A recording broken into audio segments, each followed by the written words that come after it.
This is Casey, the woman who unalived her own daughter and became America's most hated mother. It all began in 2005 in Florida, when Casey was 19, careless and still living with her parents. Yeah, not exactly a great start to adulthood. Then one day she finds out she's pregnant. And Casey isn't exactly thrilled about it. Her plan? Give the baby up for adoption. But her mother, Cindy, said, "That's not going to happen, Casey." So instead of giving her up, Casey keeps her. A baby girl she calls Caylee. And for a while, everything looks fine. These pictures show Casey and her little girl at birthday parties. It was a picture of a normal, happy family. But behind these cute Facebook photos, things were really off. People close to her noticed something strange in Casey's behavior. She rarely let anyone babysit Caylee, even for a few hours. She wanted control, wanted to appear perfect, but it all seemed forced. At the same time, she didn't want to miss out on her own life, her friends, her nights out, that tug of war between being the perfect mum and having fun. Well, it was quietly tearing her apart. And the struggle? Well, it's about to flip everything upside down.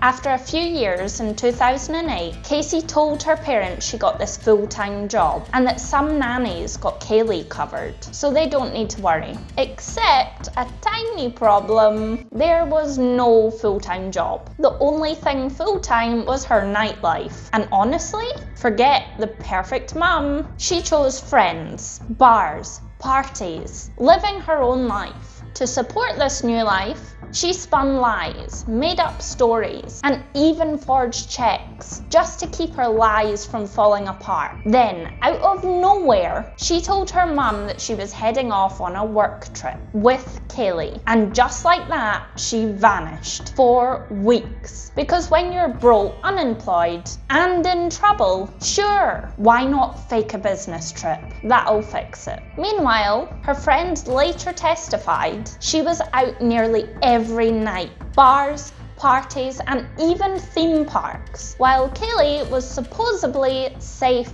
with a nanny. She posted pictures smiling, arms around friends, not a hint of worry in sight. A month passed. No calls, no Caylee. The silence was finally broken when her parents got a call about Casey's car being towed. Casey's father, George, went to get the car, opened the trunk, and was hit with a smell he'll never, ever forget. Police later confirmed it was consistent with human decomposition, though nothing was confirmed at that moment. The discovery of the car brought Casey out of hiding, and when Casey finally showed up, her parents were desperate. "Where's Caylee?" "Oh, she's with the nanny," Casey said, totally calm. "The nanny? Oh yeah, her name is Zanny. Zanny the nanny." Cops asked Casey to take them to her place. She walks confidently to an apartment, like she's about to prove them wrong. And nothing. Empty. No furniture. Not even a trace of Zanny the nanny living there.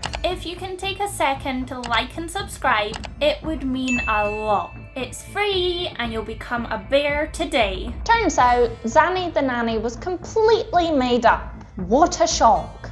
And that's when the family started to panic, because something's clearly wrong. Casey was acting very oddly that day, smiling one moment, then distracted and jittery the next. She seemed more concerned about how she looked than finding her own child. And guess what? 31 days went by. Yeah, 31, before her mum finally called the police. And this call becomes one of the most haunted recordings in modern true crime. You can hear Cindy's voice shaking. I called a little bit ago, the deputy sheriff saying I found out my granddaughter has been taken. She has been missing for a month. Her mother finally admitted that she's been missing. My granddaughter is missing. It's been a month. My daughter finally admitted that the baby's gone. I need to find her. There's something wrong. I found my daughter's car today, and it smells like there's been a dead body in the car. That's the first time cops realised Caylee was missing. Now that authorities were finally involved, the search kicked off. TV vans lined the streets. Reporters swarmed the house. Helicopters circled above. Social media started buzzing. Neighbours gave interviews, and suddenly, every corner of Orlando was involved. Every big network jumped on the story. People panicked. Volunteers scoured woods and swamps across the state. Days turned into weeks, and still, nothing. Authorities began organising massive search grids. Boats combed rivers, dogs sniffed the forests, and every new tip was chased desperately. As the search continued outside, cops looked through Casey's computer history, and what they found was pretty disturbing. Searches for chloroform. Then she was caught using a stolen cheque to buy stuff, acting like everything was totally fine. Because sure, that's exactly how a mum behaves when her little kid is missing. Well, no. Police checked her car too. Tests reportedly found traces of chloroform and signs of human decomposition. But Casey insisted she was innocent, saying, "Caylee is alive, and just with the nanny." Detectives started connecting the dots, noticed inconsistencies in timelines, and each new lie that Casey told only made the investigation more intense. As the months passed, leads grew cooler, but the search didn't stop.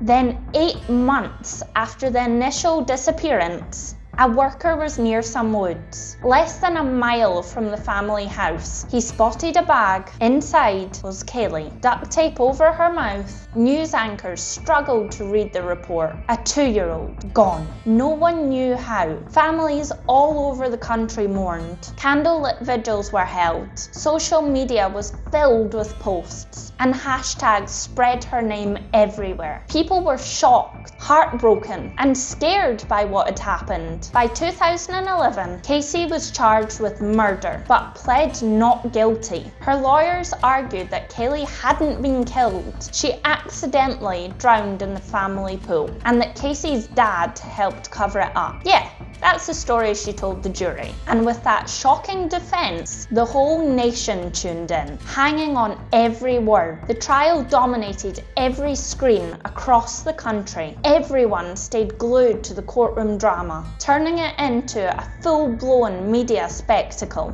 Then came the verdict, not guilty. The crowd lost it, screaming, crying, waving signs. Some called it a failure of justice. Others said there wasn't enough proof, but the law had spoken. Casey walked free. She only served time for lying to the police. So yeah, 31 days of silence, a fake nanny, a trunk that smelled like a horror movie, all somehow just misunderstandings. The years that followed were silent. No interviews, no press, nothing. Then out of nowhere, in 2025, Casey appeared on TikTok, claiming to be a legal advocate for herself and her daughter. And of course, calling yourself a legal advocate while your name is basically infamous, that was enough to melt the internet instantly. Within minutes, people flooded the comments, calling her every name imaginable. Even on TikTok, she officially became one of the most hated. Really,